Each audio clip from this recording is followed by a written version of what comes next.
ఓం శ్రీ గణేశాయ నమః. ఓం శ్రీ గురుదక్షిణామూర్తయే నమః. వాగర్ధావివ సంపృక్తౌ వాగర్ధ ప్రతిపత్తయే జగతః పితరౌ వందే పార్వతీ పరమేశ్వరౌ. కార్తీక పురాణం 13వ అధ్యాయంకు స్వాగతం. కన్యాదానాదులు, వాటి ఫలితములు. రాజా, సంసార జంజాటం నుంచి బయటపడాలనుకునేవాడును, పాపాలకు భయపడేవాడును కార్తీక మాసంలో కొన్ని ధర్మాలు చేయాల్సి ఉంటుంది. మా తండ్రి బ్రహ్మ చెప్పినది తప్పక చేయవలసింది చెప్తున్నాను విను అని ఆ ధర్మాలు చేయకపోతే తరువాత విచారించవలసి వస్తుంది.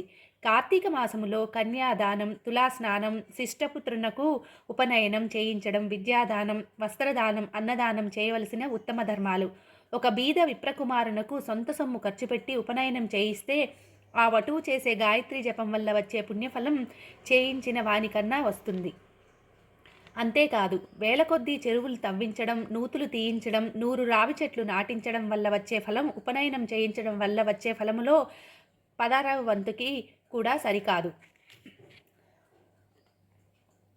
పేద బ్రాహ్మణుల బాలకులకు ఉపనయనం చేయిస్తానని కార్తీక మాసంలో సంకల్పించి వైశాఖ మాసములో కానీ మాఘమాసములో కానీ చేయించాలి.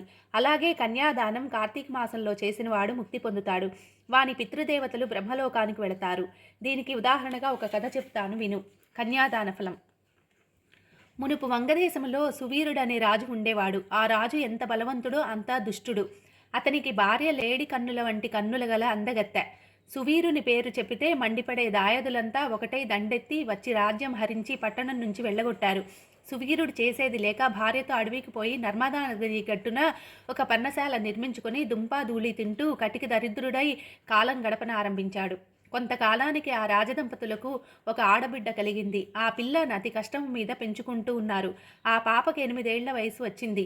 దాని అందచందాలు చేసి ముగ్ధుడై ఒక మునికుమారుడు సువీర్యుని వద్దకు వచ్చి ఆ పిల్లకు తనకిచ్చి పెళ్లి చేయవలసిందని కోరాడు. ఇవ్వడానికి అభ్యంతరం లేదు. రాజ్యం పోయి నేను నిండు ప్రేద బతుకుచున్నాను. నేను కోరిన ధనం ఇస్తే నా కూతురిని ఇచ్చి పెళ్లి చేస్తాను అన్నాడు సువీరుడు. ఆ మునికుమారుడు ఇస్తానని తపస్సు చేసి తపోబలం వల్ల ధన సమృద్ధమైన భవనం కల్పించి సువీరుడికిచ్చాడు. సువీరుడు సంతోషించి తన కూతురిని నా మునికుమారును భార్యగా అప్పగించాడు. ఆ మునికుమారుడు రాజకన్యను తీసుకొని పోయి సుఖంగా ఉంటూ ఉన్నాడు.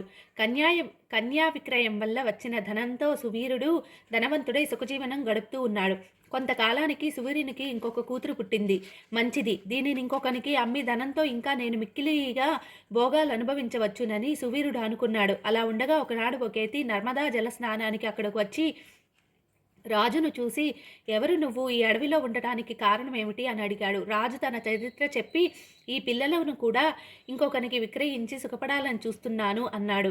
ఆ యతి, రాజా, ఎంత తప్పు! కన్యా విక్రయం వల్ల వచ్చే ధనముతో దేవతలను, పితృదేవతలను, ఋషులను సంతోషపెట్టాలనుకునే వాడిని వారందరూ సంతానహీనుండిగా శపిస్తారు. అంతేకాక వాడును వాడి పితృదేవతలను అసితపత్రము అనే నరకానికి వెళ్ళి నానా బాధలు అనుభవిస్తారు. కనుక ఈ కూతుర్ని యోగ్యుడైన వరుణకిచ్చి సాలంకృత కన్యాదానం ఈ కార్తీక మాసంలో చెయ్యి. అలా చేస్తే ఈశ్వరుడు సంతోషిస్తాడు. ఒక రహస్యం విను చెప్తున్నాను. ఏ పాపం చేసినా ధర్మశాస్త్రాలు ప్రాయశ్చిత్తాన్ని చెప్పాయి.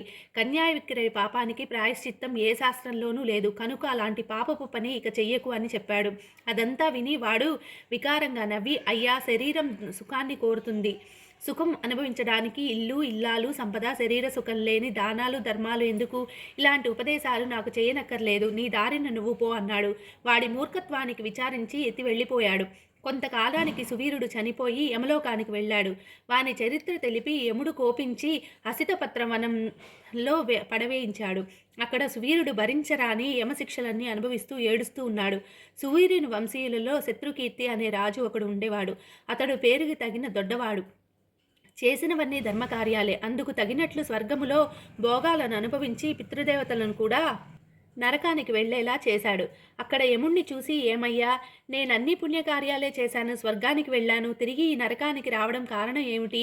మరి మునులు చెప్పిన ధర్మాల గతి ఏమిటి అని నిర్భయంగా అడిగాడు. వాని మాటలు విని యముడు, నిజమే, నువ్వు ధర్మాలే చేశావు, కానీ నీ వంశీయుడు సువీరుడు అనేవాడు కన్యా విక్రయం చేసి ఆ పాపానికి ఫలితంగా ఇక్కడ నరక బాధ అనుభవిస్తున్నాడు.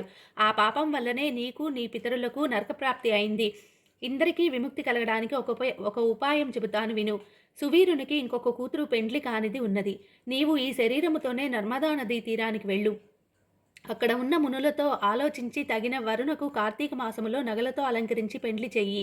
ఆ కన్యాదాన ఫలం వల్ల మీకు సువీరునకు కూడా ముక్తి కలుగుతుంది అని చెప్పగా, శృతకీర్తి నర్మదా నది ఒడ్డున ఉన్న పర్ణశాల వద్దకు వచ్చాడు. అక్కడ ఆశ్రమాలలో ఉన్న ఋషులతో ఆలోచించి బాగా చదువుకున్న ఒక వరుణ్ణి చూసి సువీరుడు కూతుర్ని చక్కగా అలంకరించి కార్తీక మాసంలో కన్యాదానం రూపంగా వివాహం చేశాడు. 10 మంది బ్రాహ్మణులకు సాలంకృత కన్యాదానానికి తగిన ధనం పంచిపెట్టాడు. ఆ కన్యాదానం వల్ల తిరిగి స్వర్గానికి చేరుకున్నాడు. వాని పితరులు సువీరుడు కూడా నరక బాధల నుంచి గట్టెక్కి స్వర్గలోకవాసులయ్యారు. జనక మహారాజా, కార్తీక మాసంలో కన్యాదానం చేస్తే వచ్చే ఫలం ఇలాంటిది విన్నావా? ఇదే కాదు, కన్యాదాన విషయంలో మాట సహాయం చేసినా ఉత్తమ ఫలం కలుగుతుంది. కార్తీక మాసంలో కన్యాదానం చేసే వారికి విష్ణు సాయుధ్యం లభిస్తుంది. ఇలాంటి ముఖ్య ధర్మాలు చేయకపోతే రౌరవాది నరక బాధ అనుభవించాల్సి వస్తుంది.